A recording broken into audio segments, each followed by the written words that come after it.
Agribisnis. Nah, kali ini kita kedatangan tamu spesial. Ini merupakan alumni dari Agribisnis juga nih teman-teman Growmates. Dan kalian harus kenalan nih sama pemateri kita pada hari ini.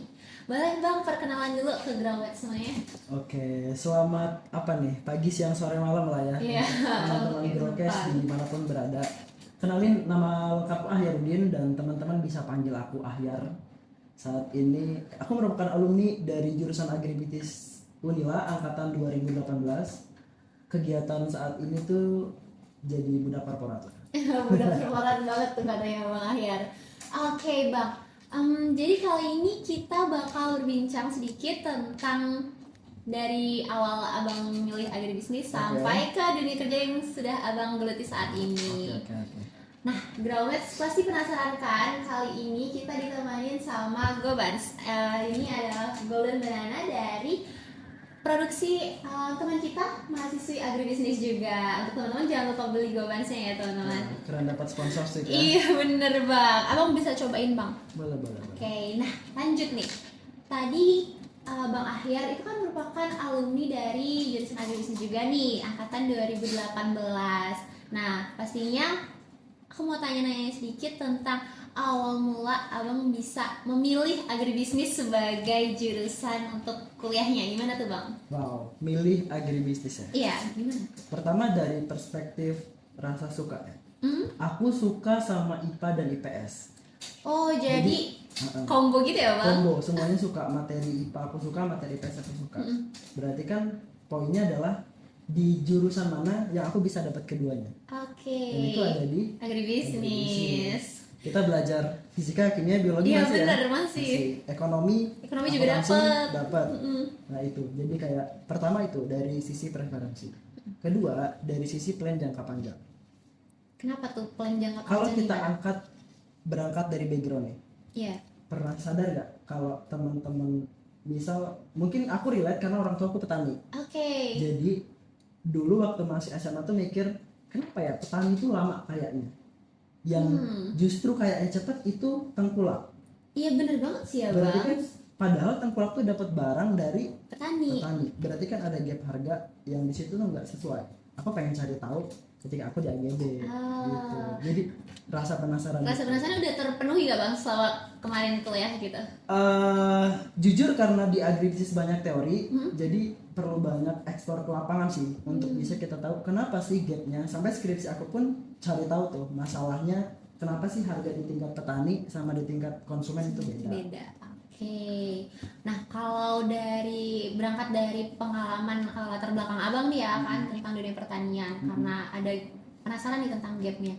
Nah begitu masuk ke agribisnis, kesan pertama setelah Abang Ahyar masuk di jurusan ini dan kayak menemukan gak sih kesesuaiannya gitu antara yang Abang cari dengan yang ada? Oh oke. Di agribisnis pertama masuk aku happy karena teman-teman yang ada di situ semuanya memang punya visi yang sama, terus ambis juga kan. Intinya mereka ngejar apa yang udah mereka ekspektasikan di awal. Itu pertama teman, yang kedua dosennya semua keren-keren, lulusannya yang luar negeri. Iya, ya kan? bener ada sih. yang di luar, intinya di Jawa itu banyak S2, S3 dan sebagainya. Itu juga jadi insight untuk kita bisa nambah knowledge lebih jauh tentang agribisnis. Itu ngebantu banget sesuai sama ekspektasi. Oh ternyata jurusan AGB yang katanya favorit di pertanian, benar gak ya? Bener. Itu oh kayak gini gitu. Dan based on background latar belakang alumninya pun ya jadi orang semua nih gitu. Oh mungkin aku ketika dulu maba bermimpi oh mungkin aku akan jadi bagian dari mereka juga ketika salah satu dari mereka aku gitu ya. mengusahakan yang terbaik di sini gitu. Oke, berarti nggak ada penyesalan sama sekali lah ya. Tidak, karena fun fact-nya kalau aku nggak terima agribisnis aku nggak mau ambil. Oh gitu Bang? Iya, jadi aku kan lulusnya jalur SNMPTN dulu tuh, sekarang SNBP ya? Iya. Benar ya? Iya, mungkin sekarang SNBP. Jadi dulu tuh milih pilihan pertamanya agribisnis. Kalau dulu nggak lolos nggak mau ambil intinya, karena jadi pilihan kedua ya udah cuma buat menemuin aja gitu. bahkan aku Nggak nggak milih pilihan kedua gitu. Oh, ambis banget ya agribisnis ya Bang. Dan kalau teman-teman notice ya ada fun fact dikit. Gimana tuh bang? Mungkin ada yang follow IG aku Aku follow. dan sampai sekarang pun namanya belum aku ganti loh. Akhirnya GB. Akhir aja. Bener banget. Karena dulu waktu buat Instagram pun waktu maba kan, waktu Oh. mau pasang apa Twibbon. Twibbon. Oke. Nah, berarti nggak menurut abang tuh berarti kalau di AGB itu nggak menutup kemungkinan jalan kita tuh emang luas gitu kan ya. Oke, kalau gitu kita, aku sedikit mau nanya-nanya tentang Oke. peralihan dari jadi mahasiswa ke sekarang nih udah pekerja gitu kan, udah korporat katanya tadi. Gimana tuh bang rasanya beralih dari yang biasanya jadi mahasiswa yang sibuknya kayak ngerjain tugas terus ikut organisasi gitu kan, terus langsung ke lapangan gitu kan sekarang abang? Kalau teman-teman sadar, kenapa dulu kita banyak ikut organisasi, aktivitas, lomba, tugas, itu tuh sebenarnya untuk ngebentuk diri kita biar siap di dunia kerja. Siap di dunia kerja. Iya.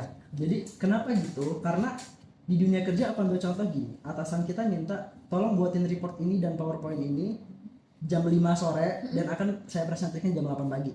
Itu kan deadline banget ya. Iya. Dia mintanya jam 5 udah waktu pulang kerja, mau nggak mau malam kita lembur ya. kerjain dan pagi harus kita meetingin gitu kan. Nah, itu tuh kita belajar dari kuliah kan.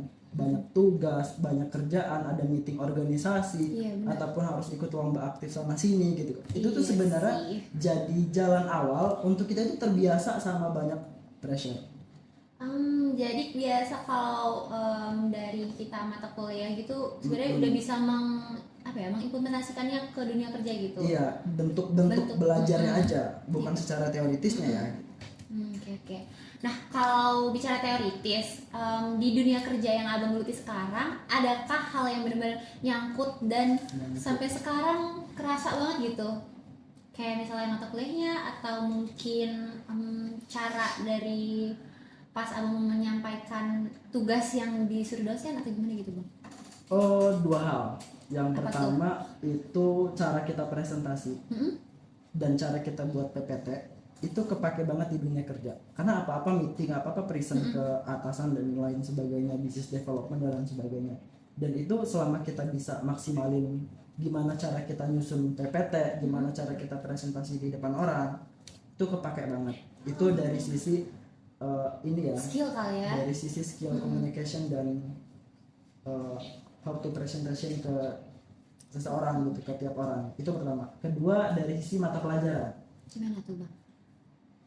Semua mata pelajaran di Agribis itu penting loh ternyata gitu.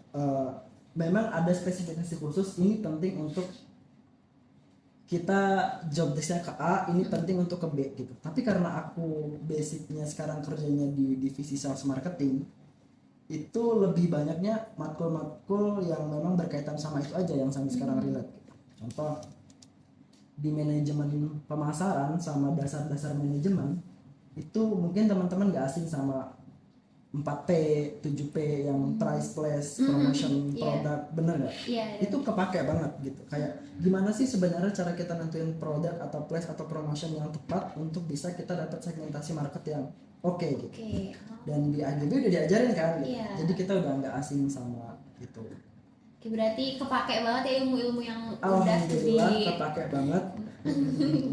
Oke, kalau dari ilmu-ilmu yang didapat abang itu kepake banget semuanya, berarti kalau pas memasuki dunia kerja pressure atau hal-hal yang bikin abang takut untuk masuk dunia kerja itu ada nggak sih?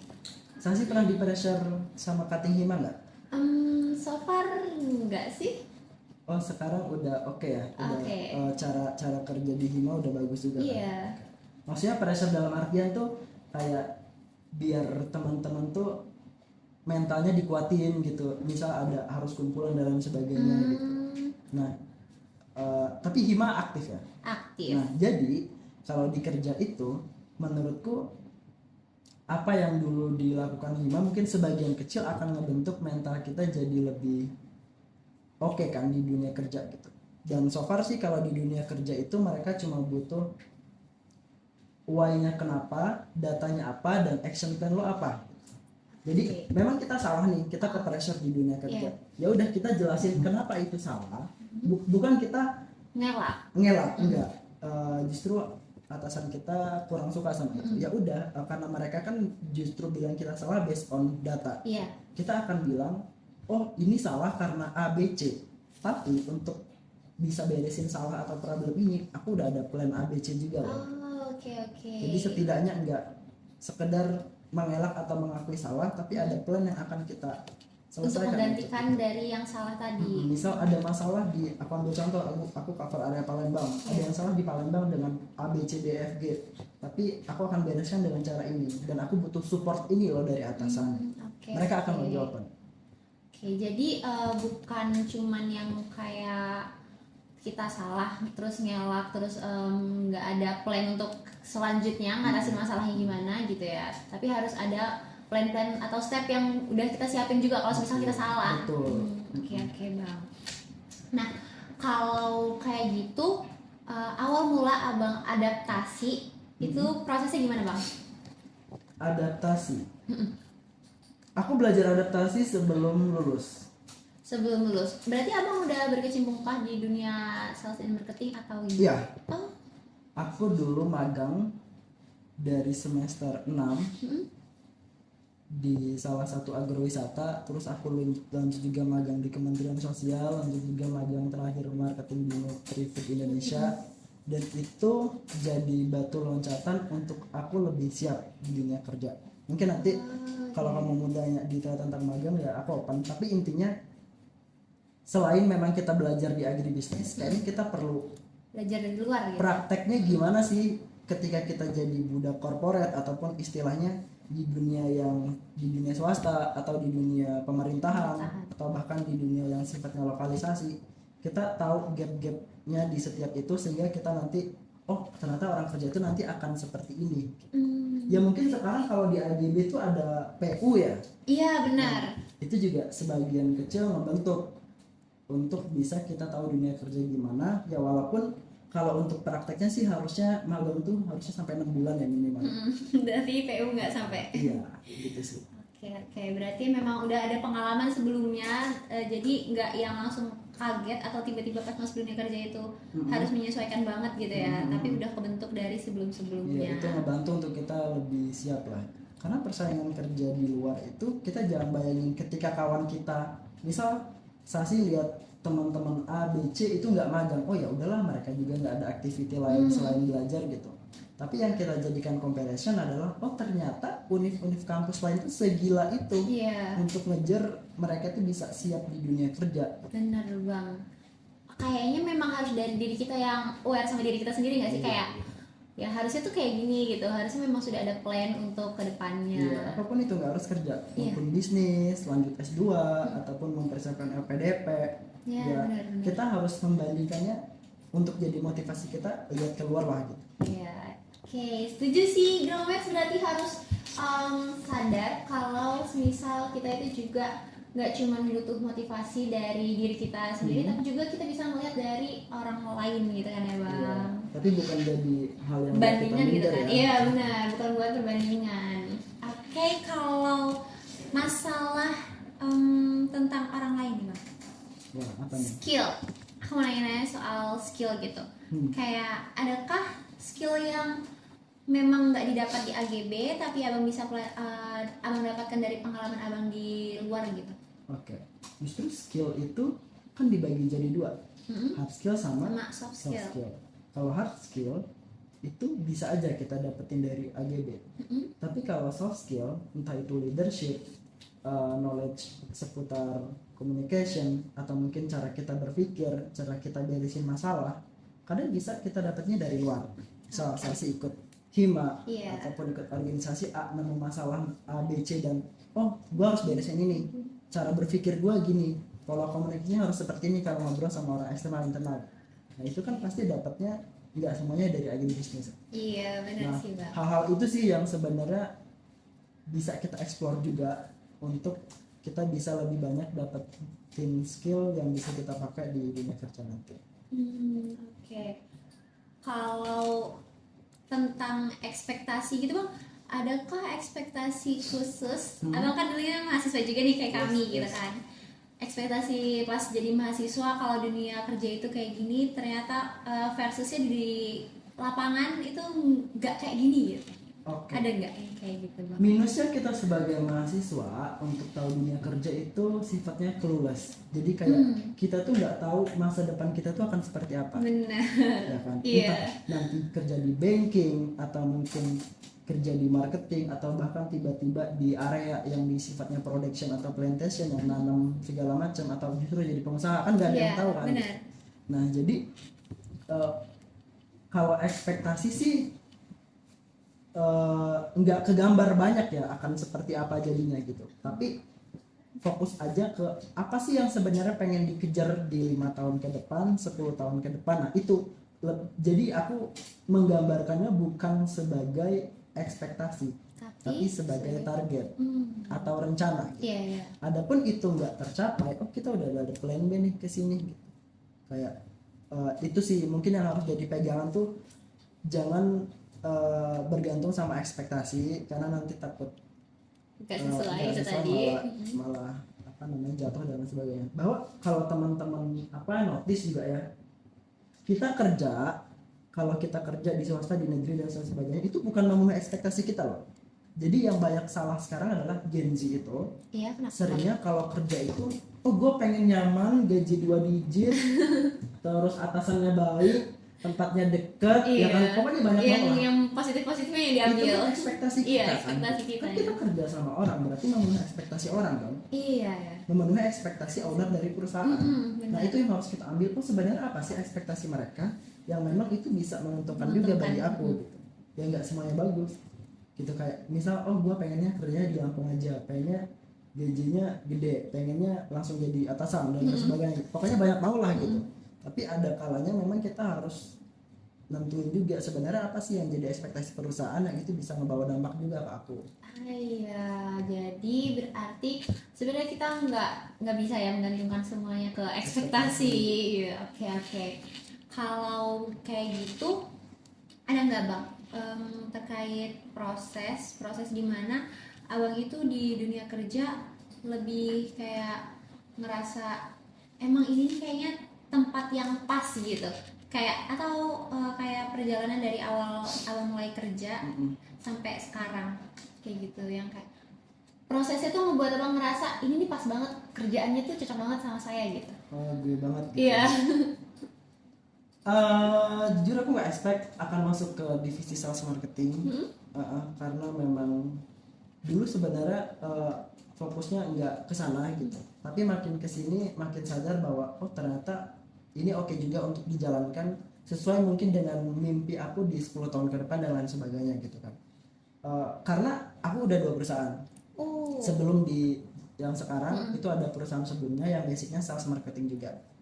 Dua-duanya. Dua-duanya mulai dari di Tangerang, di Bogor, terus dimutasi lagi ke Kalimantan, terus sekarang balik lagi di Jawa Sumatera gitu kan, termasuk Medan dan lain sebagainya gitu kan. Itu justru buat aku tuh jadi terbuka lah untuk apa namanya, untuk hal-hal itu intinya. Jadi ya udah jalanin gitu ya, atau gimana? Gimana ya istilahnya, kalau aku mikirnya sih apa yang udah dikasih Tuhan, dikasih Allah, mungkin itu jadi jalan terbaik kita untuk kita jadi versi terbaik. Oke. Jadi nggak yang harus menuntut kesempurnaan banget, tapi ya ini udah ditakdirkan gitu ya bang, jadi harus disyukuri. Iya, so far sih enjoy ya Gitu kan, tapi sini. kalau abang enjoy walaupun awalnya nggak expect bakal masuk ke Iya. dunia yang sales marketing kayak gini, ada nggak awal-awalnya itu yang kan itu bener-bener nggak di luar rencana gitu Di ya? luar rencana. Ya di luar rencana gitu kan, kerja di bagian ini gitu. Pas banget keterima di bagian sales and marketing ini, adakah abang yang kayak oh ya ternyata jalan saya di sales and marketing kayak gitu, atau gimana? Gini, ternyata mikirnya gini, teman-teman lulusan agribisnis itu kan banyaknya pengen jadi businessman, businesswoman, pokoknya pengen jadi pengusaha, benar Iya, kan? kebanyakan Kamu gitu. cita-citanya apa? Punya usaha sendiri. Punya usaha sendiri. Iya. Nah ternyata ada gap di situ untuk kita bisa belum mencapai itu, entah dari sisi modal, entah dari sisi mental, entah dari sisi takut sama resiko, banyak faktor kan. Jadi kayak oh ternyata gua after graduate untuk bisa punya usaha sendiri tuh masih banyak kekurangan yang belum aku bisa penuhi gitu. Oh, gimana cara achieve itu? Oh berarti caranya adalah gue cari uang banyak-banyak untuk memang bisa dari sisi modal terpenuhi. Itu pertama. Kedua, kalau kita kerja di divisi sales marketing, aku tuh jadi belajar oh ternyata gini kalau gue berlaku sebagai owner, kalau gue berlaku sebagai orang yang ingin memasarkan produk gue gitu. Intinya sih dari sini tuh aku belajar jadi pengusaha yang jualin produk orang. Anggaplah itu produk kita sendiri juga gitu. Sebenarnya aku mikir bahwa bekerja di divisi ini tuh jadi belajar aku untuk bisa mencapai visi di 5-10 tahun ke depan yang punya usaha sendiri dan lain sebagainya. Jadi udah tahu oh ternyata kalau kita mau jual channelnya di sini loh gitu. Ternyata kalau kita mau biar untung kita harus punya cost ratio segini loh gitu. Pokoknya segala macam itu kan aku jadikan di kerjaan yang sekarang itu jadi tempat belajar untuk aku bisa jadi seorang bisnismen di kemudian hari. Artinya gitu kan visi dari kita sebagai anak agribisnis bisa kecapai sebenarnya. Bener-bener. Sekarang emang kita nggak bisa jadi pengusaha karena kita keterbatasan itu tadi, modal, knowledge, experience dan lain sebagainya gitu. Yang harus kita penuhi dulu. Yang gitu harus kan. kita penuhi. Oh ternyata penuhinya tuh masuk divisi ini. Sebenarnya ini udah dikasih Allah untuk jalannya lah untuk kita bisa menuju puncak yang kita ekspektasikan tadi. Gitu sih. Nah, berarti kalau di dalam situ tuh kan ada proses dimana abang itu ketemu banyak orang gitu kan. Istilahnya ada kayak memimpin banyak bagian gitu kan, mengambil banyak bagian. Kalau dari kepemimpinan itu sendiri yang Bang Ahyar bisa bagi nih ke teman-teman Growmates itu gimana nih Bang? Kepemimpinan ya? Terkait dunia kerja juga. Kan kadang kalau kita di dunia kerja itu orang itu ngerasa dibagi jadi dua hal. Pertama leader, kedua bossy. Nah kadang yang nggak disukai bawahan atau tim kita itu kesannya bossy. Cuma nyuruh aja kan nggak ada eksekusi. Lo ngapain, plan lo ngapain, strategisnya apa yang bisa lo support gitu loh. Kayak itu yang kurang bagus sebenarnya. Jadi kayak kita sebagai leader tuh harus tahu juga cara eksekusi di lapangan apa yang bisa kita support, bahkan kita terjun langsung nih untuk kendala-kendala yang memang nggak bisa kita beresin sama tim kita. Pertama itu intinya meaningful lah, hadir penuh ke apa yang jadi kendala dari tim kita. Oke, istilahnya bertanggung jawab juga lah ya Bang. Enggak ngelepas gimana cara lo capai enggak gitu. As a leader kita harus bisa hadir penuh untuk bisa sama-sama growthin apa yang kita ekspektasikan, apa yang udah kita targetin. Itu pertama. Kedua, aku mikirnya seorang leader itu selain perlu hadir dan monitoring si timnya, kita ada namanya sesi coaching sama mentoring. Oke, coaching dan mentoring. Ketika misal bawahan kita ngerasa kadang demotivasi atau apapun itu, oh kayaknya nih orang perlu coaching deh, perlu mentoring deh, perlu one on one deh, apa sih kendala di area, apa sih kendala di kerjaan dia, dan apa yang kita sebagai atasan bisa support untuk dia itu enggak demotivasi bahkan sampai resign gitu. Nah itu yang perlu kita cari benang merahnya, jadi kita bisa beresin sama-sama gitu. Aku rasa kalau dua itu udah kita pegang as a leader, ya tim kita dari segi umur berapapun gapnya, bahkan yang lebih tua dari aku sendiri, yaitu mereka akan lebih segan lah sama kita as a leadernya. Berarti ketemu, kan emang kalau di dunia kerja itu ketemu jangkauan usia itu kan terpautannya macem-macem kan ya Bang. Nah kalau dari Bang Ahyar sendiri menyikapi hal tersebut itu gimana Bang? Karena biasanya kita nih ya yang masih muda atau apalagi baru terjun gitu kan ke dunia kerja itu kayak memang perlu banyak belajar dari yang lain. Tapi kita kalau misal di posisi yang lebih atau di atasnya kayak gitu, abang menyikapinya gimana? Pertama profesional. Kita sebagai orang kerja tahu lah apa yang jadi job desk kita, apa yang jadi job desk kita. Ya udah, kalau memang waktunya kerja ya kita berlaku profesional, apa yang seharusnya kita lakukan. Kedua, enggak ngerasa lebih pintar. Kita tahu bahwa mereka tuh punya experience 10-15 tahun lebih dari kita, ya kan. Sementara kita baru 1 tahun anak baru, tapi kok udah diangkat misalnya jadi leader, jadi pemimpin, jadi kepala apa gitu. Nah, saranku jangan ngerasa tadi jangan ngerasa lebih pintar gitu, karena justru kita banyak belajar knowledge-nya dari mereka, experience dari mereka. Oh, gap di area itu kayak gini, masalah-masalah yang ada di kerjaan tuh kayak gini, apa yang kurang, apa yang bisa diperbaiki. Justru kita banyak inputan dari mereka, Iya. sehingga itu bisa kita jadiin. Kan kalau orang-orang leader di company atau perusahaan itu mikirin hal strategis apa yang bisa ngebantu nih orang nih bisa tumbuh dan bareng. perusahaan juga bisa capai targetnya gitu. Ah, Jadi sebenarnya jadikan mereka sebagai biar mereka tuh mau open sama kita, transfer ilmu, apa yang kurang, apa yang bisa disupport. Itu sih aku rasa kalau dua itu udah kita pegang, nggak ngerasa lebih pintar sama apa namanya yang satu lagi tadi, itu jadi pegangan kita untuk bisa berkomunikasi sama segala umur sih. Oke oke. Nah, kalau untuk berkomunikasi dari segala umur gitu kan. Nah, tadi kan abang sempet bilang juga kalau pernah kerja di Tangerang, Bogor gitu, terus Kalimantan, terus kembali lagi nge-handle Sumatera gitu kan. Ini lintas daerah banget kan ya bang kerjaannya. Iya. Ketemu banyak orang yang memang latar belakangnya juga macam-macam gitu, Ya, unik-unik. unik-unik gitu kan, dan pasti cara kerja atau budaya kerjanya itu juga setiap daerah ada perbedaan gitu kan ya bang. Nah kalau Iya. itu gimana tuh? Yang mau ditanya apa ini? Yang Gimana? bagian lintas daerahnya itu, pekerjaan lintas daerah yang abang pernah ikutin. Oh, yang pernah aku ikutin ya.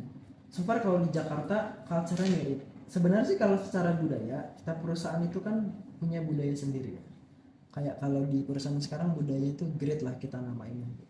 Nah jadi punya aspek itu yang memang nggak keluar dari koridor itu, kayak nggak pernah keluar kata-kata kasar, ada apa-apa harus didiskusiin dan lain sebagainya. Cuma memang ini kan balik lagi ke daerah ya. Kalau di Jawa itu so far mereka tuh orangnya lebih open minded ya kan. Terus ada apa-apa diskusi dan lain sebagainya clear gitu. Gampang gitu ya.